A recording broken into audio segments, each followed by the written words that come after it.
Hi hello నమస్తే అందరికీ. అందరూ ఎలా ఉన్నారు? బాగున్నారా? నేనైతే చాలా బాగున్నాను. మీరందరూ బాగున్నారని కోరుకుంటూ బాగుండాలని ఆ దేవుని కూడా ఆశిస్తున్నాను అన్నమాట. అలాగే ఇదైతే థర్స్డే రోజు నైట్ అన్నమాట. నైట్ 12:20 అవుతుంది చూడండి. అసలు పడుకోలేకపోతున్నాం, ఫుల్ చెమట ఉక్కపోస్తుంది. ఇంకా సరే అని బయట వచ్చి కూర్చున్నాం అన్నమాట. మా హస్బెండ్ వచ్చి కూర్చుంటే తర్వాత నేను కూడా వచ్చి కూర్చున్నాను. బయట కూడా నిల్చుంటే గాలి వస్తుంది, ఆ చైర్స్ వేసుకొని కూర్చుంటే అసలు గాలి వస్తలే అనమాట. నాకు ఇలా ఇక్కడ కూర్చుంటే లాస్ట్ ఇయర్ మార్చ్ గుర్తొస్తుంది అన్నమాట. Last year March 18 days 20 days ఇదే పొజిషన్ తెలుసా. 6 అయిందంటే నైట్ పడుకునేదాకా 10-11 దాకా ఇక్కడే ఎదురుగా కూర్చొని చైర్స్ వేసుకొని కూర్చొని మా ఆయనతో చిట్చాట్ చేస్తూ ఉండేదాన్ని అనమాట. నాకు మళ్ళీ నైట్ అలాగే అనిపించింది అనమాట, కొంచెం టైం స్పెండ్ చేసినట్టు. కానీ బయట కూర్చుంటే దోమలు కుడుతూ ఉండే, ఇంకా వల్ల కాలేదన్నమాట. కొద్దిసేపు అలా మాట్లాడుకొని ఇంకా లోపలికైతే వెళ్ళిపోయామన్నమాట. అసలు పక్కన వాళ్ళకి వెంటిలేషన్ అసలు ఉండదన్నమాట, మాకే ఉంటుంది బాగా. ఎలా ఉంటుండొచ్చు, సమ్మర్ వస్తే అయితే చాలా కష్టం కదా అని మాట్లాడుకుంటూ ఉన్నాను. ఇంకా బైక్ల మీద ఇంకా కొంతమంది తిరుగుతూ ఉన్నారు 12కి కూడా. నేను అది కూడా అడుగుతున్నాను అనమాట, ఈ టైంకి కూడా ఇంకా తిరుగుతున్నారేంటి, అసలు భయం కాదా వాళ్ళకి అంటే, పనులు చేసుకునే వాళ్ళకి ఏం భయం అమ్మ, నేను రానా, ఇప్పుడు నేను 5కి పోవాలంటే పోతాను, 1కి వస్తాను, ఎయిర్పోర్ట్ ఉన్నప్పుడు అలా ఇలా అని చెప్తున్నారనమాట. అలా మాట్లాడుకుంటూ ఉన్నాము. అసలు ఎంత ఒక్కపోస్తుంది. మళ్ళీ ఇంకా పిల్లల గురించి కూడా అడుగుతూ ఉన్నాం అనమాట. వాళ్ళు ఎందుకే టైర్డ్ అవ్వట్లేదు, మనం మాత్రమే అవుతున్నామని. అలా చిన్నగా కొంచెము అవి ఇవి గుర్తు చేసుకొని చాలా మాట్లాడుకుని, నీకు ఈ టైం గుర్తుందా బావ, లాస్ట్ ఇయర్ మార్చ్కి అంటే ఆయన గుర్తుంది, ఎందుకంటే ఆయనకే జరిగింది కాబట్టి అలా కూర్చున్నాము. ఇంకా మాట్లాడుకున్న తర్వాత ఇదైతే నెక్స్ట్ డే మార్నింగ్ రొటీన్ అనమాట. మార్నింగ్ అయితే నేను షూట్ చేయడానికి వీలు అవ్వట్లేదు, ట్రై చేస్తాను, అస్సలు అవ్వట్లేదు అనమాట. ఇంకా మా హస్బెండ్కి అయితే బాక్స్ పెట్టా, సాటర్డే కాబట్టి పిల్లలు వెళ్ళిపోయారు. అంబల్ చేశాను అనమాట, అయిపోయింది. నేను తాగట్లే కదా బట్టి వాళ్ళ మట్టుకే చేసేసాను అనమాట. ఇంకా వాటర్ ఏం లేకుండే, ఈ రోజుకి కూడా వస్తాయి అనుకున్నాను, కానీ ఇంకా సడన్గా రావని నాకు అనిపించేసింది. ఇంకా మా హస్బెండ్ తోటే వేయించుకొని మోటార్ అయితే పట్టేసుకొని ఇంకా కర్రీ అయితే చల్లారబెట్టాను బాక్స్లో పెట్టడానికి. ఇంకా lunch box rice water bottle fill చేశాను కాబట్టి కర్రీ పెట్టి ఇంకా పెట్టేస్తున్నాను అనమాట. పిల్లల్ని అయితే దింపేసి వచ్చారు. ఇంకా మా హస్బెండ్ అంబలు ఒకటి తాగితే సరిపోదు కదా, మస్క్ మిలన్ కట్ చేశాను. తర్వాత మా పాప కూడా తింటాను, ఫోక్ స్పూన్ ఏమంటే చిన్నగా కట్ చేసి వేసాను అనమాట. ఇంకా అంబలు తాగారు కాబట్టి మా ఆయన టీ తాగలేరు, సరే అని నేను నా మట్టుకు పెట్టుకున్నాను ఆయన వెళ్ళిపోయాక. ఇంకా తర్వాతకైతే మెట్లన్నీ ఊకేసుకుంటున్నాను అనమాట. ఇంక ఈరోజుకి లాస్ట్, ఈరోజు క్లీన్ చేసి ఆ అక్కకి ఇచ్చేస్తే నా వాటా అయిపోతుంది. మళ్ళీ ఒక 3 months దాకా బేఫికర్ మళ్ళీ నా వాటా వచ్చేదాకా అన్నమాట. కానీ ఆల్టర్నేటివ్ డేస్లో కంపల్సరీ ఊకేయాలన్నమాట, లేకపోతే డస్ట్ వచ్చేస్తూ ఉంటుంది పైనుంచి, అక్కడి నుంచి ఇక్కడి నుంచి చాలా అన్నమాట. ఇంకా పాప అయితే పడుకొని ఉండే, సరే అని చెప్పి పొద్దున్నే లేచింది కదా, అందుకోసమని తను పడుకుంది. మళ్ళీను నేనైతే ఇంకా మొత్తం నీట్గా ఊకేసుకున్నాను. మొన్న తుడిచాను కాబట్టి ఒకరోజు మధ్యలో ఉంది కాబట్టి ఇంకా ఊకి ఇచ్చేస్తానమాట. హాఫ్ డే కాబట్టి ఇంకా నేనైతే వెళ్ళిపోతున్నాను స్కూల్ దగ్గరికి, టైం అయిపోయింది. ఇంకా రాగానే మా చిన్న బాబుకి వాళ్ళ ఫ్రెండ్ బర్త్డే అంట, చాక్లెట్ ఇచ్చాడు. ఇంకా వాళ్ళ చెల్లి కోసం అని ఫ్రిడ్జ్లో పెడుతున్నాడు అనమాట.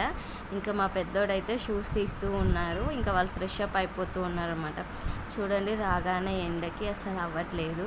మా చిత్తళ్ళు అయితే ఇంకా లేవలేదు అన్నమాట. ఇంకా తర్వాత అంతా క్లీన్ చేసుకొని మేమైతే లంచ్ చేస్తున్నాము. నాకు కొంచెం మిల్ మేకర్ ఉండే, మేము ఇంకా నేను నైట్ అయితే చేయలేదు, షాపింగ్ పోయి వచ్చేటప్పుడు కొంచెం స్నాక్ తెచ్చుకొని ఇంకా అవే తిని పడుకున్నాము. పొటాటో కర్రీ, నిన్నది కొంచెం మిల్ మేకర్ ఉంటే అది వేసుకొని మేమైతే మా లంచ్ అయితే కంప్లీట్ చేసేసి కొద్దిసేపు అయితే ఒక చిన్న స్నాప్ అయితే వేసామన్నమాట. ఎందుకంటే బాగా విపరీతంగా ఎండలు కొట్టేస్తున్నాయి కదా, ఇంకా ఈ టైంకి ఎవరు ఉండట్లే, ఇంకా మెలుకుతూ ఉంటే కొట్టుకుంటున్నారన్నమాట. ఇంకా అందుకోసమని నేనైతే ఇంకా గిన్నెలన్నీ తోమేసుకొని ఫ్రెష్ అయిపోయాను, వాళ్ళని పడుకోబెట్టేసి. ఇంకా వాళ్ళు అప్పుడప్పుడే లేచి వచ్చారన్నమాట. ఇంకా నేనైతే ఇల్లు ఊకేసుకుంటున్నాను. 5:30 అవుతుందని, అదేంటి 4:45 అవుతుంటే 5:30 అంటుంది అనుకోకండి, మా వాచ్ 15 minutes ఫాస్ట్ అనమాట. అందుకోసమని ఇంకా నీట్గా అయితే నేను ఇల్లు అయితే ఊకేసుకుంటున్నాను. ఇంకా ఈవినింగ్ వస్తే ఒకసారి, ఇంకా మధ్యాహ్నాలు వస్తే 2 సార్లు, ఇంకా సండేలు అయితే చెప్పక్కర్లేదు, 3-4 సార్లు ఇల్లు ఉక్కుంటూనే కూర్చోవాల్సి వస్తుంది, ఫుల్ డస్ట్ పోసేస్తారనమాట. ఇంకా ఇల్లును బయట ఊకేసుకొని నేనైతే ఇంకా చపాతీ చేద్దాం అనుకుంటున్నాను ఈ రోజుకైతే. మార్నింగ్ పొటాటో కర్రీ చేశాను కదా, చూడాలి మరి ఏం చేస్తానో. ఇంకా ఆ టైం దాకా అసలు ఏమీ ఫిక్స్ అవ్వలేము కదా, అందుకోసమని. ఇంకా సమ్మర్ వచ్చేసిందంటే ఆల్టర్నేటివ్ డేస్లో తప్పకుండా తలస్నానం కావాలి, ఎందుకంటే బాగా స్వెట్టింగ్ వస్తుంది కదా, స్మెల్ వస్తూ ఉంటుంది. ఇంకా నేను నీట్గా బయటను ఇల్లు ఊకేసుకొని మా పక్కన అక్కకి ఇంకా మెట్లు మేవే అని చెప్పాను అనమాట. చెప్పి నేనైతే ఇంక ఇక్కడ జుట్టు అయితే మొత్తం దులిపేసుకుంటున్నాను. అసలు ఏంటి టవల్స్ కడితే చాలా రఫ్గా అయిపోతుంది, చున్నీకి మొత్తం వాటర్ పీల్స్ చేసుకుంటుంది అనమాట. కొంచెం కాటన్ అయితే బెటర్ అని నా చున్నీయే ర్యాప్ చేసుకున్నాను అనమాట. ఇంకా దులిపేసుకొని చున్నీ అయితే ఆరేసి కాసేపు బయట కూర్చోవాలి. బాగుంది, పని అంతా అయిపోయింది కదా, పెద్ద పని లేదు. చపాతీ కోసం ఆలోచించి చపాతీ అప్పుడు నైట్ కల్లా చేస్తే సరిపోతుంది కదా అని బయట కూర్చున్నాను అనమాట వాళ్ళతో కూర్చొని. కానీ ఇంట్లో భలే వేడి వస్తుంది, తట్టుకోలేకపోతున్నాను. ఇంకా క్లిప్ పెట్టుకొని జుట్టంతా విరపోసుకొని బయట కూర్చున్నాను అనమాట. క్లైమేట్ కొంచెం చల్లగా, మంచిగా చల్లగా గాలి వస్తుంది. బయట జనాల్ని చూస్తూ అలా రిలాక్స్ అవుతాయి. మన కోసం మనం పెద్దగా తినకపోయినా ఏం కాకపోయినా ఒక 10 నిమిషాలు ప్రశాంతంగా కూర్చుంటే అదొక ఫీలింగ్ కదా, ఎంత బాగుంటుంది. ఏం చేయను, నాకు మాట్లాడడం కంటే ఎక్కువ మ్యూజిక్ వినడం ఇష్టము. కానీ బయట కూర్చున్నప్పుడు పెట్టుకుంటే ఎవరికైనా డిస్టర్బెన్స్ అవుతుందేమో అని ఫీల్ అవుతూ ఉంటాను అన్నమాట. అందుకోసమని నేను బయట పెట్టుకోను, ఇంట్లో టీవీలో పెట్టుకొని వింటాను కావాలంటే. ఎందుకంటే పక్కనక్క వాళ్ళు ముస్లిమ్స్, వాళ్ళు టీవీయే మూవీసే చూడరంట అసలు. ఇంకా అట్లాంటి వాళ్ళు ఉన్నప్పుడు మన వల్ల వేరే వాళ్ళకి డిస్టర్బెన్స్ అవ్వద్దు కదా, బాగోదు అని చెప్పి. ఇంకా గాలి అయితే భలే చల్లగా వస్తుంది. ఇంకోటి తలస్నానం చేసాం కదా, ఆ చల్లదనం అంతా జుట్టులోకి అలా తగులుతూ ఉంటే బాగుందన్నమాట. ఇంకా సరే అని మా బాబునైతే పిలిచి పిండి తెస్తావా నాను, చపాతీ చేసుకుందామంటే ఓకే అంటూ ఉండే అనమాట. ఇంకా సరే అని పిలిచి చెప్తే వాడైతే వెళ్తాడు. చూడండి, ఇంకా మీకు ఏం ఎక్కువ ఇష్టము చపాతీలో తినడానికి? వాళ్ళైతే దెబ్బలాడుతూ ఉంటారు కొన్నిసార్లు ఇంట్లో లేకపోతే. చూడండి, కెమెరాలో చూసుకుంటుందా లేదా అని చెప్పి వచ్చిండనమాట. ఏం పిండి మమ్మీ అంటే, నీకు తెలీదా నాను అని అడిగితే చెప్తున్నాడు, గోధుమ పిండి కదా మమ్మీ, ఎంత తేవాలి అంటే కేజీ, అలాగే ఒక పాల ప్యాకెట్ కూడా తెచ్చేయని చెప్తున్నాను అనమాట. మళ్ళీ మార్నింగ్ వెళ్ళడం ఎందుకు అని చెప్పి. ఇంకా తర్వాత అయితే ఇంకోసేపు అలా కూర్చొని వాడు తెచ్చాక తర్వాతకి నేనైతే పిండి కలుపుకుంటున్నాను. వెంటనే అయితే రాలేదులేండి, కొద్దిసేపు కూర్చున్నాను, మ్యాక్సిమం దోమలు వచ్చేంతవరకు కూర్చొని. ఆ తర్వాత 6:30కి 1:45 అంతే, 6:30 అప్పటికే దోమలు స్టార్ట్ అవుతుంటాయి. ఇంకా వచ్చి అయితే పిండి అయితే జల్లించేసుకుంటున్నాను. ప్యాకెట్ పిండి కాదు, పట్టించుకున్న పిండి అయినా కంపల్సరీ జల్లించుకుంటామన్నమాట, ఎంత ట్రై చేసినా వస్తుంది. చూడండి, నేను జల్లిస్తుంటే అటు ఇటు పడుతుంది. ఇంకా అందుకే ఆఫ్ చేసేసి నేనైతే నీట్గా జల్లించుకొని కొంచెం సాల్ట్ అయితే వేసేసుకుంటున్నాను. సాల్ట్ వేసుకొని పిండి అయితే కలిపేసుకోవాలి నీట్గా. నేను పిండిని ఎక్కువసేపు మెదుపుకుంటాను అనమాట. ఈ మధ్య చేయట్లేదు, ఎందుకంటే థమ్ ఫింగర్ దీనిపైన ఏమంటారో ఇక్కడ బాగా నొప్పేస్తుంది. బాగా మెదిపే టైంలో ప్రెషర్ అంతా దీని మీదే పడిపోయి ఒక 2 days పాటు బాగా పెయిన్ వస్తూ ఉంటుంది అనమాట. గిన్నెలు తోమనియదు, దేనికి గట్టిగా పట్టనివ్వదనమాట. అందుకే ఈ మధ్య చాలా మట్టుకి స్టాప్ చేశాను చపాతీ చేయడం, రైస్ పెడుతూనే ఉన్నానమాట.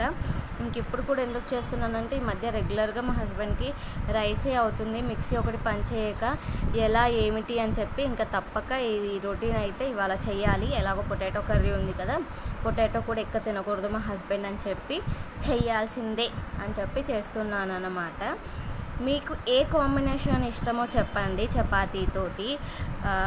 బెండకాయ, చనా దాల్, ఇంకొకటి బేసన్ కర్రీ అంటారు కదా అది, పొటాటో, చికెన్ కర్రీ, కొంతమందికి మటన్ కూడా ఇష్టం ఉంటుంది. మీకు ఏది ఇష్టమో చెప్పండి. తర్వాత నేను పిండి అయితే మెదుపుకొని తర్వాత కొంచెం ఆయిల్ వేసుకొని పక్కకైతే పెట్టేసుకున్నాను అనమాట. కింద పిండి పడింది కూడా నీట్గా అయితే తుడిచేసుకుంటున్నాను. క్యాప్ పెట్టుకొని పక్కన పెట్టేసి ఇంకా నేనైతే పాలైతే వేడి చేసుకుంటున్నాను అనమాట. మళ్ళీ టీ కోసం మా ఆయన వచ్చాక అప్పుడు వేడి చేస్తే ఇంకా అవి మళ్ళీ వేడయ్యి దాంట్లోకించి ఇంకో దాంట్లోకి షిఫ్ట్ చేసుకునే వరకు టైం అయిపోతుంది కదా అని చెప్పి నేనైతే ఇప్పుడు ఒక పక్క అయితే పాలైతే వేడి చేసుకోవాలని కట్ చేసుకుంటున్నాను. పిల్లలైతే టీవీ చూస్తున్నారనమాట. కానీ ఇక్కడ ట్విస్ట్ ఏంటంటే మీరు నమ్మరు, చాలాసేపు చూశాను ఇవాళ. ఇంకా పాలన్నీ పోసేసి, కానీ పాలు మా పెద్ద బాబుకి చాలా ఇష్టం పాలు, వాడు ఎప్పుడు చూసినా అడుగుతూ ఉంటాడు. కానీ పాలు క్వాలిటీగా వస్తలేవు, రకరకాలుగా చెప్తున్నారనమాట. అసలు గేదెలు ఇన్ని లేవు, పాలు ఎక్కడి నుంచి వస్తున్నాయి, పన్నీర్ అంటారు, చీజ్ అంటారు, అది తినకూడదు, మగవాళ్ళలో చిన్న చిన్న పిల్లలు పెద్దవాళ్ళలాగా అయిపోతున్నారు, ఆ జబ్బులు వస్తున్నాయి, ఈ జబ్బులు వస్తున్నాయి, అది ఇది అని చెప్తుంటే మనసు ఒప్పట్లే అనమాట. కొంతమంది ఏమో పెట్టాలి అవన్నీ నమ్మకూడదు అంటున్నారు, కొంతమంది ఏమో అక్కర్లేదు అంటున్నారు అనమాట. ఏం చేస్తే బాగుంటుందో మీరు చెప్పండి. నేను అందుకే పాలు తగ్గించేసాను. ఇక్కడైతే చిన్న ట్రిక్ ట్రై చేశాను చూడండి. నేను చిన్న గ్యాప్లో గిన్నెలన్నీ తోమేసుకున్నాను. మా హస్బెండ్ కోసం ఎదురు చూస్తూ ఉంటే ఆయన అయితే ఫోన్ చేసి నాకు రావడానికి లేట్ అయిపోతుంది, 9 అవ్వచ్చు, 8:30 అవ్వచ్చు అన్నారు. ఇంకా చేసేదేం లేక పొద్దున చిన్న గ్లాసులో పాలు తీసుకున్నాను కదా, సగం పాలు, అవి నాకు సరిపోతాయిలే అని చెప్పి నేను అవైతే టీ పెట్టేసుకుంటున్నాను అన్నమాట. టీ తాగాక నేనైతే చపాతీ చేయడం స్టార్ట్ చేయాలి. ఎందుకంటే ఒకరికి మళ్ళొకరికి ఎందుకని రోజు 8 అయినా మ్యాక్సిమం ట్రై చేస్తూ ఆయన వచ్చేదాకా. ఇంకా ఆయన రాను లేట్ అవుతుంది, 9 అవ్వచ్చు అంటే ఆ టైంలో వచ్చి ఎలాగో తాగరు ఆయన. ఇంకా అందుకోసమే నేను పెట్టుకొని తాగేసి తర్వాత పిండినైతే ఒకసారి మంచిగా కలిపేసుకొని ముద్దలు అయితే చేసి పెట్టుకున్నాను అనమాట. చిన్నప్పుడైతే అసలు చపాతీ అంటే భలే ఇష్టం ఉండేది. అంటే అప్పుడు మా అమ్మ నూకల రొట్టెలు, సర్వపిండి, జొన్న రొట్టెలు ఇవే చేసేది. అప్పుడు దూరపు కొండల నూర్పులాగా సోకులు కదా, అందరేమో చపాతీ చేసుకునేవాళ్ళు.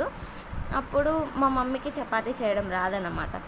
అయితే నాకు చపాతీయే కావాలి, ఇవి ఎవరు తెచ్చుకుంటలే, ఇవి అంతా ఊర్లో వాళ్ళు తినేటివి, మనం తినేటివి కాదు, ఇవి నాకు వద్దు అని చెప్పేదాన్ని అన్నమాట.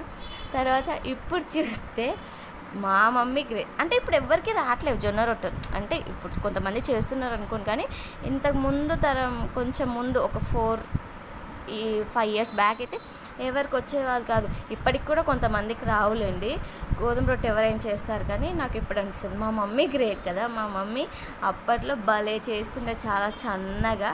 మా మమ్మీని వదిలేసి నాకు గోధుమ చపాతీ కావాలి, నీకు ఏది రాదు వాళ్ళకొచ్చు అనేదాన్ని. ఎంత స్టూపిడ్ని కదా నేను అనిపించేది.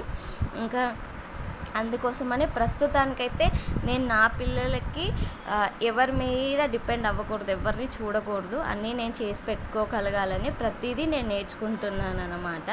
మ్యాక్సిమం ట్రై చేస్తే వాళ్ళు ఏమైనా కావాలంటే అసలు వెనక్కి పోకుండా యూట్యూబ్ అంటే అప్పట్లో వాళ్ళకి లేదు. మా మమ్మీ వర్క్ చేసేది, తనకు అసలు ఖాళీ ఉండేది కాదు. పాపం ఇప్పుడు ఇంట్లో ఉండే నేను స్ట్రగుల్ అయ్యి ఓపిక లేదు. మా మమ్మీ చాలా కష్టపడుతుంది. ఇప్పుడు నాకే అనిపిస్తుంది, అంటే అప్పుడు తెలియని వయసు కదా అట్లా అనిపించింది, కానీ ఇప్పుడు తెలిస్తే అబ్బా తప్పు కదా అనిపిస్తూ ఉంటుంది అనమాట. మీరు మీ మమ్మీస్ కోసం ఏం ఫీల్ అవుతున్నారో కామెంట్ చేయండి.